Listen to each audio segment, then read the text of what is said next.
পৰহি দিনাখন অমৰা আনিছিলে বজাৰৰ পৰা, একেবাৰে কোমল কোমল অমৰা। মই ভাবিলোঁ ইমান ৰ'দ দিছে, অকণমান আচাৰে বনাওঁ। এই বুলি এইকেইটা ৰাখি দিলোঁ, মাছেৰে খাম বুলি। বাকীখিনি ভালদৰে ধুই এটা অমৰাৰ 4 পিচ কৰি এনেকৈ মই ৰ'দত শুকাবলৈ দিলোঁ। অমৰাৰ যিটো পানী সেইখিনি নাইকিয়া কৰি দিলোঁ।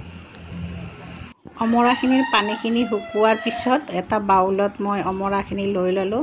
এতিয়া ইয়াত মই নিমখ আৰু হালধি সানি আকৌ এৰাতিৰ বাবে থৈ দিম। এইখিনি মই হাতেৰে লৰাই দিছোঁ দেই, কাৰণ ভালদৰে এতিয়াহে নিমখখিনি লাগি ৰ'ব। এতিয়া ঢাকনিখন লগাই ৰাখি দিলোঁ ৰাতিটোৰ বাবে। পিছদিনাখন পুৱা দেখিছেনে কিমান পানী ওলাইছে, নিমখ পানী। এইখিনি এতিয়া মই আকৌ লৰাই দিম ভালদৰে জোকাৰি জোকাৰি। অমৰাখিনি ওপৰে ওপৰে আনি এতিয়া এখন চালনীত চাফা কাগজ এখনত মই গোটেইখিনি উঠাই ল'ম। তলত যিখিনি পানী ৰৈ যাব আৰু যিখিনি ওপৰত লাগি আছে সেইখিনি শুকাবৰ কাৰণে মই এনেকৈ চালনীখনত উলিয়াই ল'লোঁ। এইখিনি মই এতিয়া পাতলকৈ ধুনীয়াকৈ এনেকৈ ৰ'দত দিম। বহুত ৰ'দ দিছে এতিয়া, গতিকে মই ভালদৰে শুকাই ল'ম। শুকাই মানে বেছি কৰকৰীয়া কৰি নেপেলাওঁ দেই, অকণমান ঢিলা থকাতে থৈ দিম। বেছি কৰকৰীয়া কৰি পেলালে বেয়া হৈ যাব। মাত্ৰ পানীখিনি শুকালেই হ'ল। এতিয়া মই এইখিনি ৰ'দত দিম। এইখিনি আৰু মাজে মাজে চাইও থাকিব লাগিব, নহ'লে ৰ'দটো যিহে ওলাইছে, পাহৰি গ'লে শুকান হৈ যাব, একদম কৰকৰীয়া হৈ যাব, দিগদাৰ হৈ যাব। এতিয়া দেখিছেনে বাহিৰত ৰ'দৰ প্ৰকোপটো দেখিছেনে কেনেকুৱা ধৰণে ওলাইছে। গতিকে মই এইখিনি এতিয়া ৰ'দত দি ঘৰৰ কামত লাগোঁ, মাজে মাজে আহি চাই গৈ থাকিম আৰু।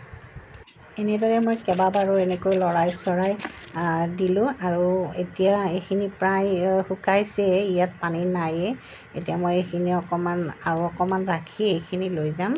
কেৰাহীখনত আকৌ মই এচামুচ জিৰা, জালুকৰ গুটি কেইটামান, জলকীয়া, শুকান জলকীয়া কেইটামান আৰু গৰম মছলা, দালচেনি, ইলাচি, লং দি গৰম কৰি ল'লোঁ। এইখিনি গৰম কৰি মই মিক্সিত গুড়ি কৰি ল'ম। জলকীয়া বেলেগকৈ আৰু মই নিদিওঁ, এই জলকীয়াখিনিত বহুত জ্বলা আছে, গতিকে এইখিনিতে হৈ যাব। এইখিনি এতিয়া হৈ গ'ল, এইখিনি মই মিক্সিৰ জাৰটোত উলিয়াই ল'লোঁ আৰু এইখিনি গৰম থাকোঁতে মই মিক্সিত মাৰি ল'ম। আৰু এইফালে সেই কেৰাহীখনতে মই কেঁচা তেল দি দিলোঁ গৰম হ'বলৈ। গৰম হোৱাৰ পিছত ইয়াত এচামুচ পাঁচফোৰণ দি মই এইখিনি গেছটো অফ কৰি দিলোঁ, ঠাণ্ডা হ'বলৈ দি থৈ দিছোঁ। এতিয়া মই যিখিনি অমৰা আছে সেইখিনি মই এটা বাউলত আকৌ উলিয়াই লওঁ ভালদৰে। উলিয়াই লৈ তাত মই যিখিনি মছলা গৰম কৰি থৈছিলোঁ সেইখিনি মিক্সিত এনেদৰে মাৰি ল'লোঁ। লৈ সেইখিনি ইয়াত দি দিছোঁ। ইয়াত আকৌ মই অকণমান লাল মিৰ্চো দি দিছোঁ ৰঙৰ বাবে। বাকী মছলাটো আছেই, জিৰা চিৰা দিছোঁৱে, গৰম মছলা দিছোঁৱে, গতিকে ইয়াত আকৌ সেই যে মিঠাতেলখিনি দি দিলোঁ পাঁচফোৰণ দিয়া। ইয়াত পাৰিলে আপোনালোকে আৰু অকণমান মিঠাতেল দি দিব পাৰে, আৰু নহ'লে এনেদৰে থাকিলেও হৈ যায়। মই এইখিনি দি থৈ দিলোঁ।